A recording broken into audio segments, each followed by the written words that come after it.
గ్రామ సభ జరుగుతుంది కదా, గ్రామ సభలో ఏం చెప్పారు? గ్రామ సభలో ఏమీ చెప్పట్లేదు. ఫస్ట్ అక్వైర్ చేసుకుంటామని చెప్తున్నారు. కాకపోతే జనాలు మాట్లాడే క్వశ్చన్స్కి ఆయన ఆన్సర్ చెప్పట్లేదు, జస్ట్ నోట్ చేసుకుంటున్నారు.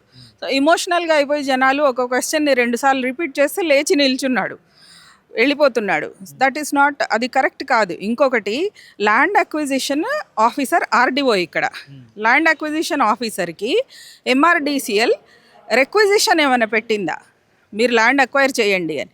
ఏం పెట్టలేదు. డిపిఆర్ రెడీ లేదు. నోటిఫికేషన్ ప్రకారం 10Aలో సోషల్ ఇంపాక్ట్ అసెస్మెంట్ వాళ్ళు తీసేశారు. అది ఓన్లీ ఫర్ ఇన్ఫ్రాస్ట్రక్చర్ ప్రాజెక్ట్. దాని డెఫినేషన్ ఏంటంటే rails, airports, public places, hospitals, వీటి కోసము. మాదేమో మధుపార్క్ రిడ్జ్ ఒక పబ్లిక్ ప్రాపర్టీ కాదు, ప్రైవేట్ పట్టా ల్యాండ్, 6.34 గుంటాస్, ఏకర్స్ అండ్ గుంటాస్. దీన్ని అక్వైర్ చేసే హక్కు ప్రభుత్వానికి లేదు. And for such an invalid project already బాపు అక్కడ కూర్చొని ఉన్నారు. దాని మీద నుంచి మళ్ళీ ఆయన్ని నిల్చోబెట్టాల్సిన అవసరం ఏం లేదు. This does not have any public purpose at all. అక్కడ సరిగా సమాధానాలు చెప్పట్లేదు. అసలు ఆయనకి ఏమీ అవగాహన. ఏం సమాధానాలు చెప్తున్నారు మీరు అడిగినప్పుడు? క్వశ్చన్స్ అడిగినప్పుడు సమాధానాలు చెప్పాలి. మీ దగ్గర డిపిఆర్ ఉందా, లేదు అని చెప్పాలి. అండ్ జస్ట్ రాసుకుంటున్నారు, అసలు చప్పటి చేయట్లేదు. ఎందుకు మీరు ఆన్సర్ చేయట్లేదు అనేసరికి లేచి నిల్చున్నారు. అందరూ గుమిగూడారు, చుట్టుముట్టారు. కాకపోతే they are not in a position to answer. Just వాళ్ళు ఫార్మాలిటీగా గ్రామసభ పెట్టాలి అంటే పెట్టారు అంతే.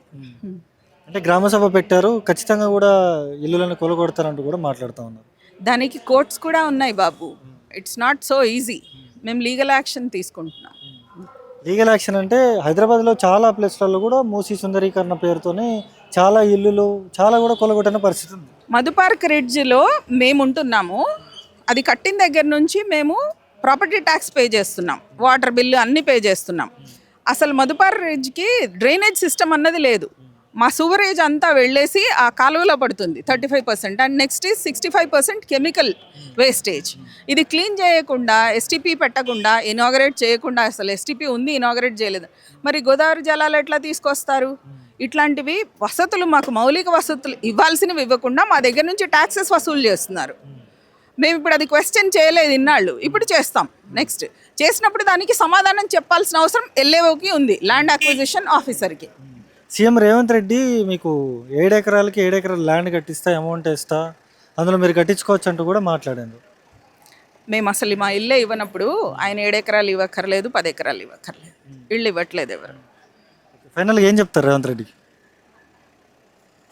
డెవలప్మెంట్ అంటే ఏంటో ఒక థింక్ ట్యాంక్ని పెట్టుకో, ఐఏఎస్ ఆఫీసర్స్ని, ప్రొఫెసర్స్ని, సైంటిస్ట్ని అందరినీ పెట్టుకొని ఒక థింక్ ట్యాంక్ ఫామ్ చేసుకొని వాళ్ళు చెప్పిన దాని ప్రకారం, వాళ్ళ అడ్వైస్ ప్రకారం ముందుకెళ్ళు. రాత్రి పడుకొని కల వచ్చేసి గాంధీ నిల్చొని లేచి నడుస్తున్నాడు అని అంటే నడవడు. గాంధీ కూర్చొని ఉన్నాడు already. With all due respect to Gandhi, we don't need another statue. చెప్పండి మేడం, గ్రామ సభలో ఏమన్నారు, మరి ఎటువంటి ప్రశ్నలు ఏమనెత్తారు? మేమైతే అన్ని రకాల, మా సైడ్ నుంచి ఉన్న అన్ని రకాల ప్రశ్నలు, Day 1 నుంచి టిల్ ద డేట్ వరకు ప్రతి ఒక్కటి, ఇన్ని రోజుల నుంచి మేము ఏమేమైతే మాట్లాడుతున్నామో ప్రతి ఒక్క పాయింట్ మేము ఇవ్వడం జరిగింది. కానీ గవర్నమెంట్ సైడ్ నుంచి మాత్రం ఒక్కటే, మేము అన్నీ చూస్తాము, మీరు లిఖితపూర్వకంగా ఇచ్చినైనా ఓరల్గా చెప్పినైనా మేము అన్నీ చూసి ఆలోచించి ప్రతి ఒక్కరికి ఇండివిజువల్గా మేము నోటీసులు ఇస్తాము, ఇండివిజువల్గా పిలిచి మేము మాట్లాడతాము అని మాత్రమే చెప్పడం జరుగుతుంది. కానీ యాజ్ ఏ కామన్ ఉమెన్గా నాది ఒక్కటే ప్రశ్న, మన సీఎం సార్ అసెంబ్లీ ముఖంగా అనౌన్స్ చేశారు, ఈ ఎంటైర్ ప్రాజెక్ట్ కోసము నాకు మధుపార్క్ రిడ్జ్ బిల్డింగే అవసరం లేదు అనేసి స్టేట్మెంట్ చేశారు. కానీ ఇప్పుడు వచ్చేసి మళ్ళీ అదే గవర్నమెంట్ పీపుల్ మాకు ఈ ల్యాండ్ కావాలి దీనికోసం అక్విజిషన్ అనేసి, ఎందుకు ఈ 2 నాలుకల మాటలు? డైరెక్ట్ సీఎం సారే చెప్పినప్పుడు మళ్ళీ వీళ్ళు ఎందుకు అదే ల్యాండ్ కావాలి అంటున్నారు? ఆయన అసెంబ్లీ ముఖంగా వద్దు అంటారు, వీళ్ళేమో మళ్ళీ ఇండైరెక్ట్లీ నోటీసులు జారీ చేస్తారు, మళ్ళీ ల్యాండ్ కావాలి అంటారు. డైలీ ఇదొక టెన్షన్. ఇంకొకటి, మాకు ఈరోజు గ్రామ సభ ఉంది అని కూడా మొన్న అది ఏదో వాట్సాప్ గ్రూపులలో మాత్రమే వచ్చింది. డైరెక్ట్ మాకు నోటీస్ కూడా మాకు తెలియదు. మేము వాళ్ళ ద్వారా వీళ్ళ ద్వారా తెలుసుకొని మాత్రమే ఇక్కడికి రావడం జరిగింది. ఎక్కడా కూడా ట్రాన్స్పరెన్సీ అనేది లేదు.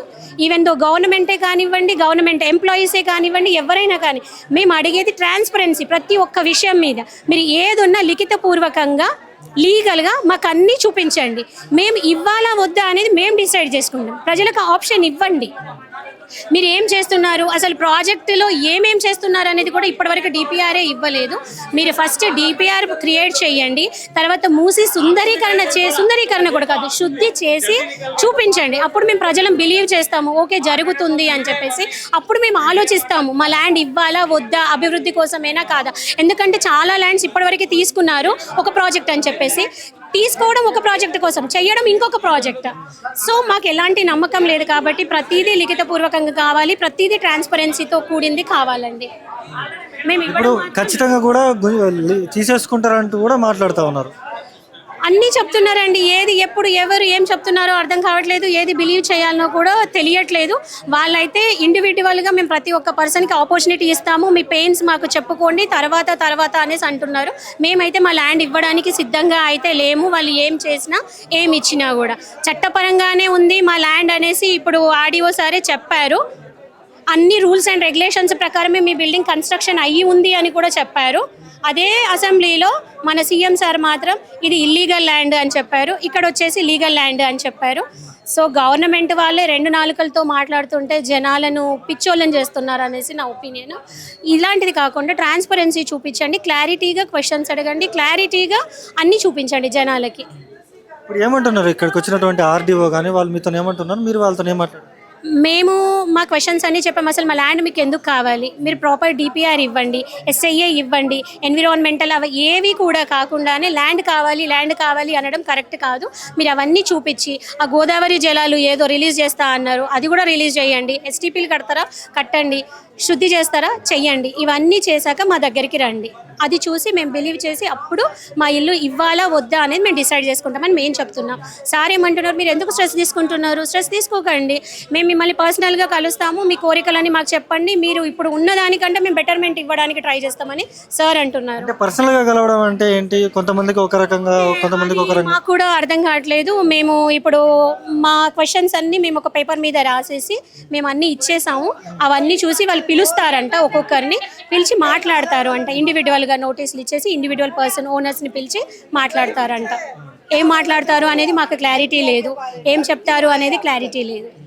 లోపల ఏం మాట్లాడుతున్నారంటే కాంగ్రెస్ పార్టీ నాయకులు ఎవరైతే కొంతమంది ఆల్రెడీ ఇల్లులు ఇవ్వడానికి ఒప్పుకున్నారో 7 ఎకరాలకి 7 ఎకరాల ల్యాండ్ ఇస్తాను, అకౌంట్లో డబ్బులు ఇస్తాను, మీకు నచ్చినట్టు మీరు కట్టించుకోవచ్చు అంటూ కూడా ఆయన మాట్లాడుతూ ఉన్నారు. సార్ ఒక్కటే సింపుల్ క్వశ్చన్, మన సీఎం సార్ మేనిఫెస్టోలో చాలా హామీలు ఇచ్చారు, ఓరల్గా లిఖితపూర్వకంగా కాదు, ఏవేవి ఫుల్ఫిల్ అయినాయి? సో మేము ఇది ఎట్లా బిలీవ్ చేయాలి? 7 ఎకరాలు జాగేస్తా అన్నారు, ఎక్కడిస్తారు? అది కూడా అది లీగల్గా ఉందా లీగల్గా లేదా అనేది మాకు తెలుస్తుందా? ఇల్లు కట్టిస్తామన్నారు, ఇల్లు కట్టడానికి ఎన్ని ఇయర్స్ పడుతుంది? ఈ లోపు గవర్నమెంట్ కూడా చేంజ్ అవ్వచ్చు, వేరే గవర్నమెంట్ వచ్చాక మాకు సంబంధం లేదు, మీరు వెళ్ళిపోండి అంటే మేము రోడ్డు మీద ఉండాలా? ఏదైనా మాకు లిఖితపూర్వకంగా లీగల్గా కావాలి.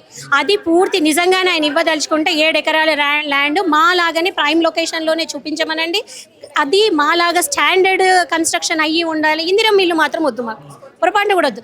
అవి కన్స్ట్రక్షన్ అవ్వకముందుకే కూలిపోతున్నాయి, ఎమ్మెల్యేలు వెళ్ళి చూసినప్పుడే కూలిపోతున్నాయి కొన్ని ఏరియాలలో.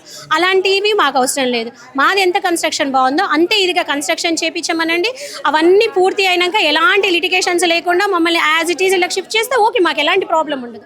అది కూడా ప్రైమ్ లొకేషన్, ఎక్కడో కిస్మత్పురం మూలగొట్టులో ఇస్తే మాకు అన్నీ ఇక్కడ యాక్సెసిబుల్గా ఉన్నాయి కదా, ఎంపీఆర్కి దగ్గరలో. మా పిల్లలు చదువులేం కావాలి, ఏజ్డ్ పీపుల్ పరిస్థితి ఏం కావాలి చెప్పండి.